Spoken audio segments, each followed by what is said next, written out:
Erectile dysfunction, नपुंसकता या फिर लिंग में तनाव की कमी, ये एक ऐसी बीमारी है जो बहुत ही ज्यादा कॉमन हो चुकी है और इसके मरीज लगातार बढ़ रहे हैं। आज मैं बताऊंगा कि क्यों बढ़ रहे हैं लगातार इसके मरीज।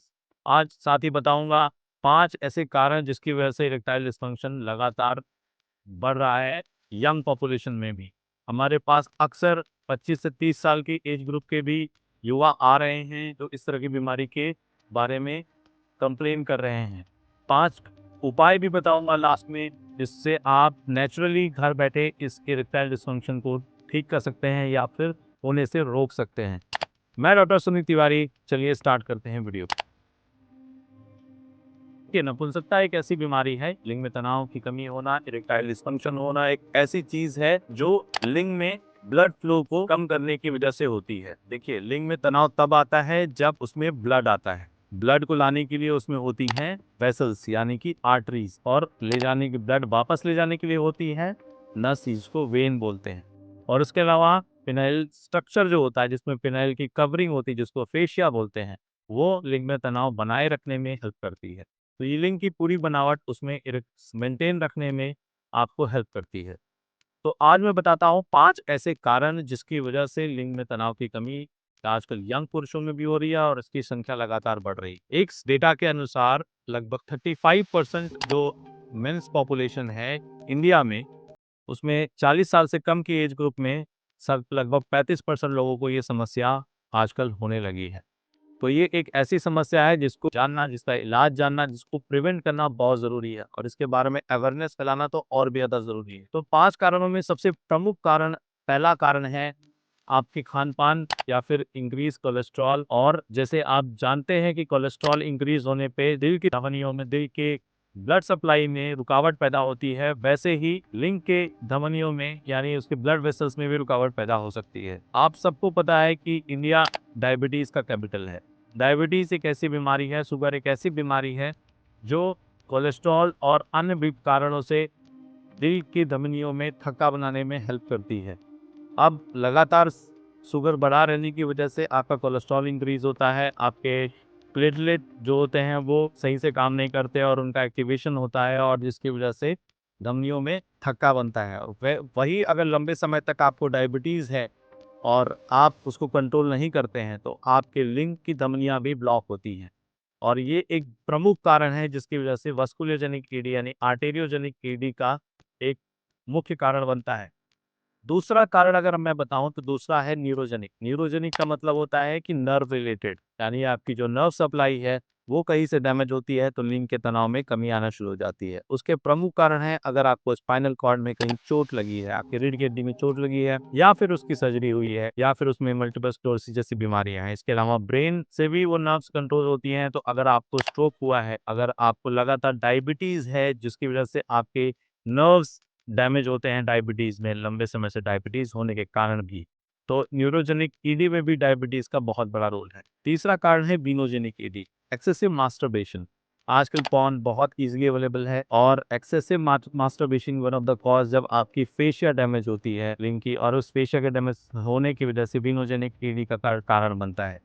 एक्सेसिव मास्टरबेशन या फिर स्ट्रॉन्ग फिस्ट वाले मास्टरबेशन, जब आप बहुत तेजी से ग्रिप करते हैं, बहुत हार्ड ग्रिप से मास्टरबेशन करते हैं, तो भी आपके लिंग में गांठ बन सकती है, जिसको पेरोनिस डिजीज बोलते हैं। और इस पेरोनिस डिजीज की वजह से आपके लिंग में गांठें बनने की वजह से इरेक्टाइल डिस्फंक्शन हो सकता है। डायबिटीज के पेशेंट्स में भी पेरोनिस डिजीज कॉमन है। तो ये डायबिटीज हर जगह पे कॉमन, और डायबिटीज इंडिया में इतना कॉमन है जिसकी वजह से दिल की बीमारियां और लिंग में तनाव के आने की बीमारियां दोनों एक साथ बहुत तेजी से इंक्रीज हो रही। तो हर जगह कल्प्रिट एक ही है, डायबिटीज, डायबिटीज और डायबिटीज।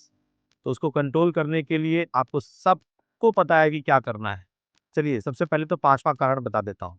देखिए, एक तो आपकी खान पान और आपकी जो नशे की बीमारी है, जैसे कि आपने अल्कोहल, एक्सेसिव अल्कोहल कंज्यूम करते हैं, आप स्मोकिंग करते हैं। अगर मैं एक बीमारी, एक चीज ऐसी बोलूं जो आपको प्रिवेंट करनी चाहिए वो है स्मोकिंग। स्मोकिंग एक ऐसी चीज है जो वाकई में आपके धमनियों को, आपके ब्लड सप्लाई को कम करती है, चाहे वो हार्ट में हो चाहे वो लिंग में। तो अगर आप स्मोकिंग नहीं रोकेंगे, बहुत ज्यादा अल्कोहल कंज्यूम करेंगे, तो भी आपको इरेक्टाइल डिस्फंक्शन की संभावना बढ़ जाती है। और आजकल यंग पॉपुलेशन में नशे करने की होड़ सी मची हुई है। लोग बहुत कूल समझते हैं सिगरेट पीना और अल्कोहल पीना। पार्टीज भी बहुत ज्यादा हो रही हैं। Excessive consumption of alcohol and smoking आपको इरेक्टाइल डिस्फंक्शन की तरफ ढकेलता है। तो देखिए, ये 5 कारण मुख्य हो गए, जिसमें वास्कुलोजेनिक और जिसमें आर्टेरियोजेनिक, और तीसरा हो गया न्यूरोजेनिक। फिर उसके बाद आपकी जो खान पान की बीमारियां हैं, साथ ही डायबिटीज, ये प्रमुख कारण है जिसकी वजह से आपको इरेक्टाइल डिस्फंक्शन की संभावना बढ़ जाती है। और यंग पॉपुलेशन में भी अब बहुत ज्यादा कॉमन हो चुकी है। एक और कारण है जिसको बोलते हैं साइकोजेनिक ईडी। देखिए, फोन अवेलेबल है तो बहुत ज्यादा ओवर एक्सपेक्टेशन होती है अपने आप से। इसके अलावा जो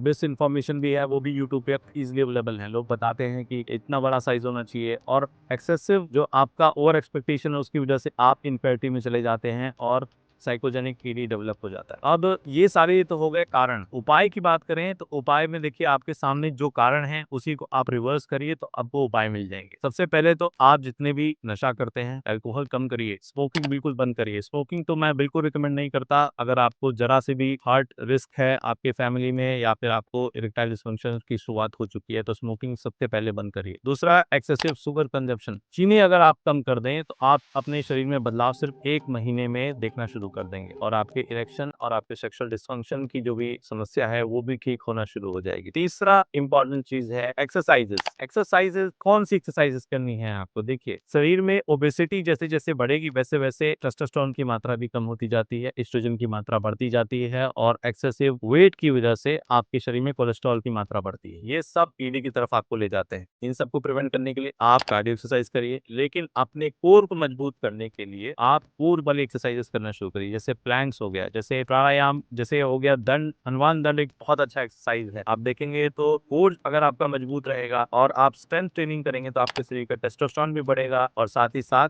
आपके शरीर में जो मसल पावर आएगी उससे आपका कॉन्फिडेंस भी इंप्रूव होगा। और साइकोजेनिक और वास्कुलोजेनिक ईडी दोनों को इंप्रूव करने में एक्सरसाइजेस का बहुत बड़ा रोल है। तीसरा, अगर आपको शुगर है तो शुगर का कंट्रोल शुरू से रखिए। एक बार अगर नर्व्स में डैमेज या आर्टरी में डैमेज स्टार्ट हो गया तो उसको रिवर्स करना लगभग इम्पॉसिबल होता है। और अगर आपको जवानी में ही, कम एज में ही इरेक्टाइल डिस्फंक्शन डेवलप होता है तो बहुत बड़ा संकेत है कि आगे जाके आपको हार्ट की प्रॉब्लम भी हो सकती है। तो एक एक संकेत होता है बॉडी का कि अगर आपको ईडी है तो आप सचेत सचेत हो जाइए, अपने खान पान की आदतों को सुधारिए, शुगर को कंट्रोल करिए, और ये सब अच्छी आदतें पाल के आप अपने सिर्फ इरेक्टाइल डिस्फंक्शन को नहीं, अपने हार्ट को भी इंप्रूव कर सकते हैं, लंबा जी सकते हैं, और एक सेक्सुअली एक्टिव लंबा जीवन जी सकते हैं। आई होप ये सब चीजें आपको समझ में आई होंगी, पसंद आई होंगी। पसंद आई तो जरूर सब्सक्राइब करिए मेरे चैनल को, शेयर करिए इस वीडियो को, और सपोर्ट करिए मेरा इस अभियान में कि लोगों को सेक्सुअली एजुकेट करने में और साइंटिफिकली सेक्सुअली एजुकेट करने में मेरी हेल्प करिए। Thank you so much for watching. Dr. Stone signing off.